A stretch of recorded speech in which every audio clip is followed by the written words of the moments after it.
MIS monthly information system ये हर business के लिए उतना ही जरूरी है जितना सेल, ऑपरेशन और फिनांस इंपॉर्टेंट है।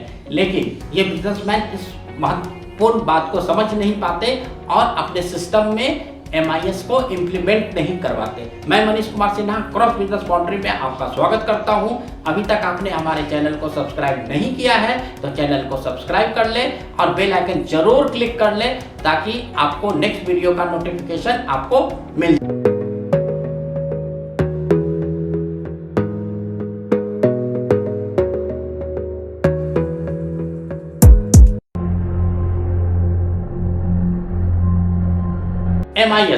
MIS होता क्या है? मैनेजमेंट इंफॉर्मेशन सिस्टम, जहां पर टॉप मैनेजमेंट को या आप as big the business owner आपको इंफॉर्मेशन मिलता है कि आपके बिजनेस का प्रोग्रेस क्या है, आपके बिजनेस का समरी क्या है। आप पूरे मंथ काम करते हो, पूरे क्वार्टर काम करते हो, लेकिन क्या आप एक समरी देखते हो कि आपका सेल कितना है, परचेज कितना है, नेट प्रॉफिट कितना है, क्रॉस प्रॉफिट कितना है, आपने टोटल लोन का पेमेंट कितना किया, कितना EMI किया? नहीं कर पाते।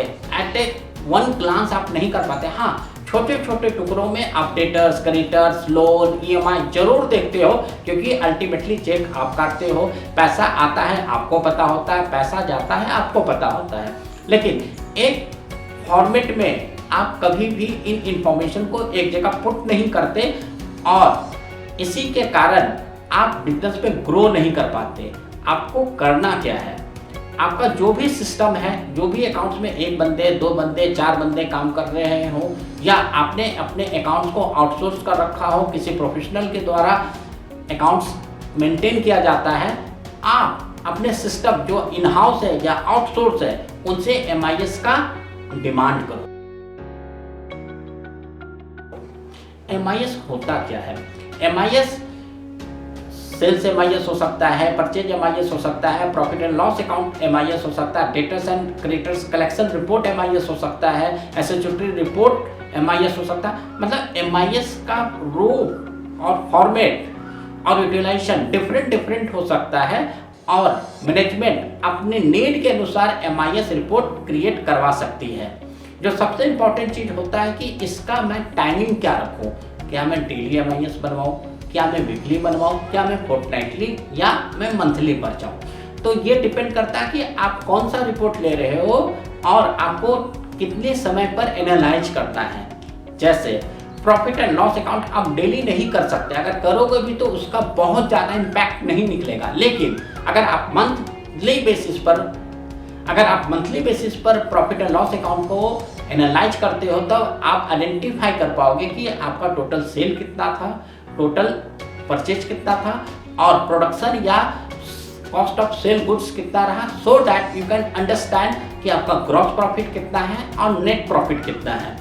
और हो सकता है कि एज बिग बिजनेसमैन आप बोले कि मनीष ये तो बहुत ही डिफिकल्ट है, हर महीने इंफॉर्मेशन निकालना है। बिल्कुल डिफिकल्ट नहीं है क्योंकि आप GST होल्डर हो और GST में 10 तारीख को आपको सेल का डिटेल देना होता है, 13 या 14 को आपको 2A में परचेज का इनपुट का डिटेल आ जाता है।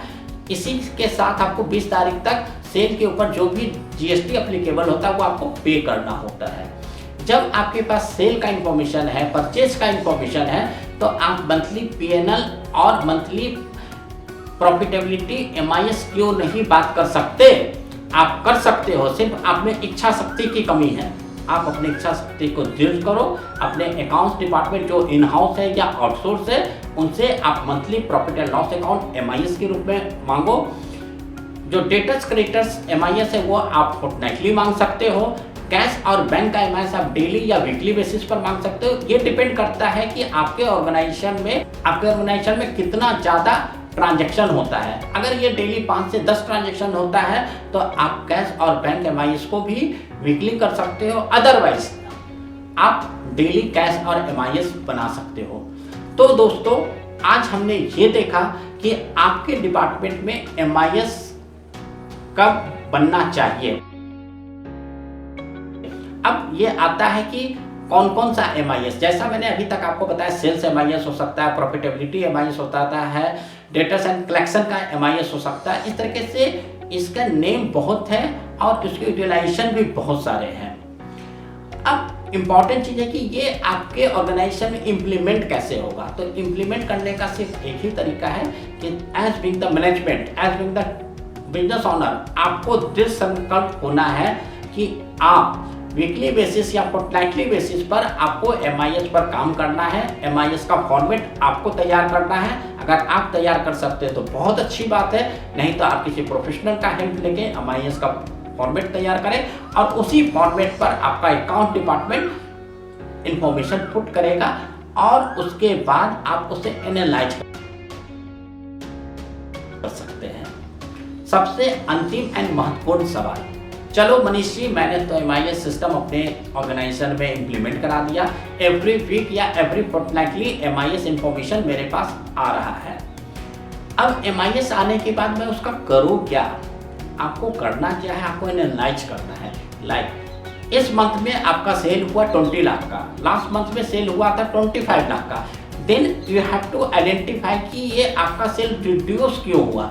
क्या कोई नया कस्टमर नहीं आया, या जो एग्जिस्टिंग कस्टमर था उसने कम का ऑर्डर दिया, या आपके पास ऑर्डर तो आया था लेकिन आप उसको इम्प्लीमेंट नहीं कर सके।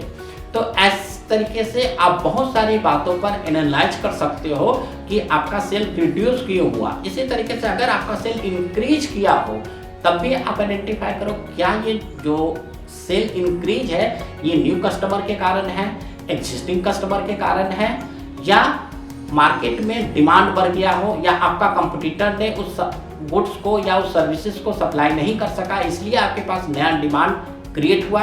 तो इस तरीके से आप आने वाले मार्केट के बारे में आइडेंटिफाई कर सकते हो, मार्केट को समझ सकते हो और अपने ऑर्गेनाइजेशन को बेहतर बना सकते हो ताकि वो मैक्सिमम सेल करे, मैक्सिमम प्रॉफिट कमाए और जो बिजनेस का जो मेन इंपॉर्टेंट मुद्दा होता है मैक्सिमाइजेशन ऑफ वेल्थ, वो आप कर सको। तो as being the team management और बिजनेस ऑनर मैं सिर्फ आपसे ये सजेस्ट करूंगा कि आप अपने सिस्टम में MIS इंप्लीमेंट करवाएं और MIS से मिलने वाले बेनिफिट को आप इंजॉय कर सके और बिजनेस को इंक्रीज कर सके।